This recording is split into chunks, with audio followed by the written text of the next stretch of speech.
দুলিয়া মিয়া যেমন বাসর ঘরে নতুন বউ নিয়ে ঘুমায়, তুমি কিয়ামত পর্যন্ত সেইভাবে কবরে ঘুমাও, তোমারে কেউ ডিস্টার্ব করবে না। বলেন আল্লাহু আকবার। কেউ ডিস্টার্ব করবে না। ওই ঘুম ভাঙবে কখন? ইসরাফিল যখন ফুৎকার দিবে, সেদিন ঘুমটা ভাঙবে। আর তার কাছে মনে হবে ঠিক জোহরের নামাজ থেকে আসর পর্যন্ত যেটুকু সময়, তার কাছে মনে হবে আমি এতটুকু সময় ঘুমাইছি। অথচ কবরে সর্বশেষ যে ব্যক্তি যাবে, তাকে কবরে থাকা লাগবে 40,000 বছর। কত বছর? সর্বশেষ যে ব্যক্তি কবরে দাফন করা হবে, সেই ব্যক্তিকে কবরে থাকা লাগবে 40,000 বছর।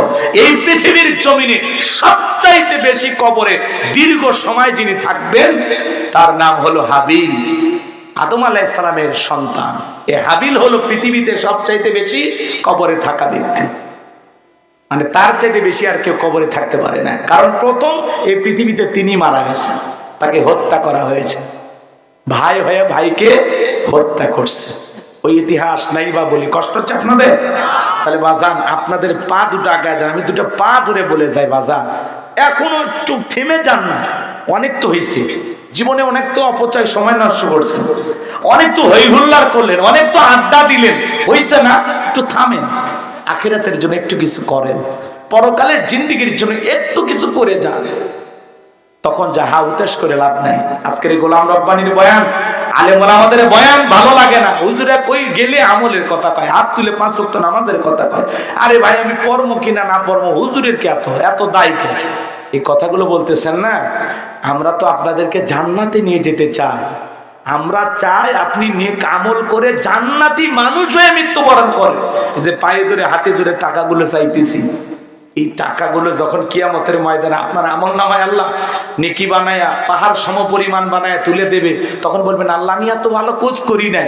ওই যে একটা মাদ্রাসা ছিল, দান করছিল না, কয়েক বস্তা সিমেন্ট দিছো, কিছু রড দিছো, একটু জায়গা দিছো, কিছু টাকা দান করছিলে, সেইটা আমি আল্লাহ পাইলে বুঝে বড় কইরা তোর আমলনামায় তুলে দিছি। সুবহানাল্লাহ। কর এই জন্য বাজার, এই দুনিয়াতে যত বেশি আখিরাতের জন্য কাজ করা যায়, তত বেশি আপনি লাভবান। আমি কি কথা বুঝাইতে পারলাম? তাহলে কবরের 1 নাম্বার প্রশ্ন, মার রব্বুকা, তোমার রবকে উত্তর দিতে পারবে যারা আল্লাহর নেককার বান্দা যারা, আর উত্তর দিতে পারবে না তারা আল্লাহর গুনাহগার অবাধ্য গোলাম যারা। এখন কোন কাতারে থাকবেন এটা আপনার ইচ্ছা। আল্লাহ যেন আমাদের সবাইকে নেককারদের অন্তর্ভুক্ত করেন। একটু জোরে বলেন আমিন। ইন্নাল্লাযীনা ক্বালু রাব্বুনা আল্লাহ, নিশ্চয় যারা বলে আমাদের রব আল্লাহ। এই পৃথিবীর জমিনে আল্লাহ অনেক মানুষকে জিরো থেকে হিরো বানায়, ক্ষমতার চেয়ারে বসায়। এই দাম্ভিকতা অহংকারে একজন ব্যক্তি নিজেকে বলেছিল আনা রাব্বুকুমুল আলা, আমি বড় প্রভু, আমি বড় খোদা। কথা বলেন না কেন? জিরো থেকে হিরো বানায় কে? সাওয়ালা থেকে প্রধানমন্ত্রী বানায়। আর এই গুজরাটের কসাই মুসলমানদেরকে হত্যা করে। কথা বলেন নিকেরা। নিঃস্ব অসহায় থেকে আল্লাহ প্রধানমন্ত্রী বানায়। দুনিয়াত কেউ না, আল্লাহ প্রধানমন্ত্রী বানায়। ক্ষমতার চেয়ারে বসে আলেমদেরকে হত্যা করে। কথা বলেন ঠিক কিনা? সম্মানিত ভাইরা আমার, যদি আপনারা সময় দেন কিছু কথা বলতে চাচ্ছি বাজার, হৃদয়ের কান পেতে কথাগুলো শুনে যান। নিজেকে রব বলে দাবি করেছিল, বলে আমি বড় প্রভু, আমি বড় খোদা। এর নাম ছিল কাবুস। বলকে বলা হয় কিপ্টিদের তরফ থেকে নাম ছিল রামসিস। মিশরের বাদশা হওয়ার পর উপাধি নাম হলো ফিরাউন। এ ছিল একটা ভবঘুরে যুবক। ভবঘুরে যুবক মানে বোঝেন না, যারা এলাকায় কোনো কাজকর্ম নাই, ইয়াবা ফেন্সিডিল গাজামত খায়, গাছক ধাক্কা মারে, কয় ভাইজান সাইদ দেন। কথা বোঝেন নাই? বাড়ির যা দরজা ডাক দেয়, দরজা খোলো। বউ যখন দরজা খোলে, অমুকের বাপ তুমি ঢোলো কা? কয় মা তুই বুঝবো না, আজ একটু বেশি পরিমাণে মাল খাসি। এরকম নেশাখোর আছে না নাই? সন্ধ্যা হলে ঘরের দরজা বন্ধ করে জিকির করা, ইজ্জাবা ইজ্জাবা ইজ্জাবা। মা বাবা বলে বাবা এটা কিসের জিকির, কিসের ট্যাবলেট, জ্বর সর্দি গলা ব্যথা? কয় কিচ্ছু বোঝার দরকার নাই, টেকা দে নইলে তোর মাথা ফাটাবো। আছে না নাই?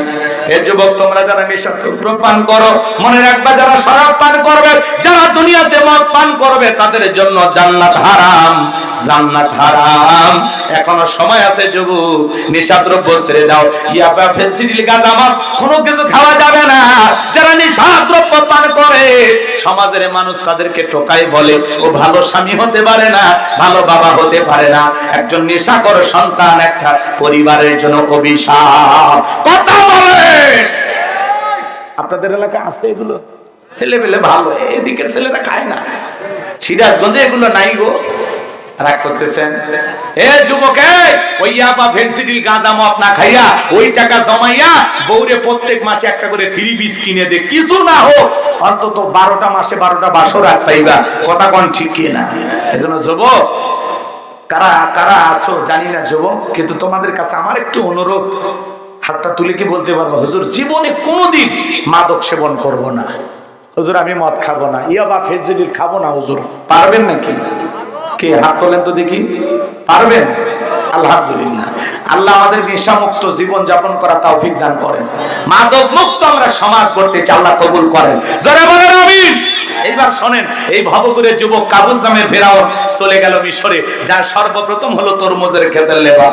আমার ভাইরা, এরপরে সরকারি গোরস্থানে দারোয়ান লাগবে, হাজার হাজার মানুষ লাইনের মধ্যে দাঁড়ায় গেছে, ইন্টারভিউ চলতেছে, ওই কাবুস নামের ফেরাউন দাঁড়ায় গেছে। ইন্টারভিউ দিতে দিতে যখন ফেরাউনের পালা, ডেকে বলে বাদশাহ, বুক ভরা আসানে ভিন দেশ থেকে আপনার দেশে এসেছি, দয়া করে যদি চাকরিটা দেন সারা জীবন কৃতজ্ঞ থাকবো, আর আপনার কথা আমি কোনোদিন ভুলবো না, আর আমি যতটুকু জানি মিশরে আপনার চাইতে ভালো মানুষ আর একজনও নাই। কথা আছে দুষ্ট লোকের মিষ্টি কথা, এমন ভাবে কথাগুলো উপস্থাপন করলেন, বাদশার মায়া লাগে গেল। বাদশাহ ডেকে বলে ঠিক আছে, গোরস্থানের দারোয়ানের চাকরিটা তোমাকে দেওয়া হলো।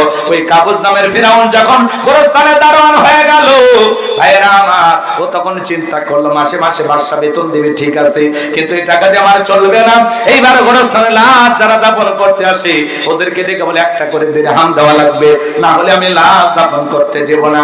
জনগণ টেনশনে পড়ে গেল, একটা দিরহামের জন্য বাদশার দরবারে বিচার নিয়ে যাব, লাশ পয়সা গুলো শেষ হয়ে যাবে, অতএব একটা টাকা যদি পায় এই ছেলেটাই পাক, এই কথা ভেবে জনগণ একটা করে দিরহাম দেওয়া শুরু করলো। আপনারা বলেন তো, 1 টাকা হইলে এইটাও কি ঘুষ? কথা কয় না? আমাদের দেশে ঘুষ আছে না নাই? আছে, আছে। শোনো এই দেশটার গল্প করি, দেশটা মনে হয় স্বপ্ন পুরি, শুধু কর ঘুষ কর মদ কর জুয়া কর, হে তাই আছে ভুরি ভুরি, হে তাই আছে ভুরি ভুরি। এ দেশে অসৎ কামাই কেউ করে না, তবে ঘুষের টাকা পেলে কেউ তো ছাড়ে না।